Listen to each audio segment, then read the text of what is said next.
Ils fuient les combats, chaque jour plus nombreux. Des centaines de civils, à pied, par petits groupes, éprouvés, mais soulagés de laisser derrière eux 2 années de terreur sous la domination de l'État islamique. L'État islamique utilisait des méthodes de répression très brutales contre nous. Il nous imposait de porter la barbe, de ne pas fumer, de porter des tuniques comme eux. Il nous imposait leur style de vie extrémiste. Ils pratiquent la discrimination raciale. Ce sont des terroristes au-delà de toute description possible. Nous vivions cloîtrés à la maison la plupart du temps. Nous avions peur de parler. Ils contrôlent la moindre petite chose dans notre vie. Quand tu leur dis que tu n'as pas de travail, ils te disent « Engage-toi avec nous !» Quand tu leur dis « Je n'ai pas à manger », ils te disent « Viens combattre avec nous !»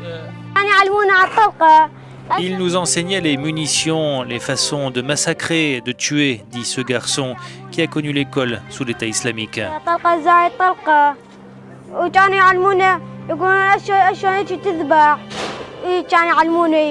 Et même s'il y a un problème dans votre propre maison, avec votre propre famille, ils interviennent. On a vécu dans des conditions très difficiles pendant plus de 2 ans et demi. Ils nous ont emprisonnés de plein de manières.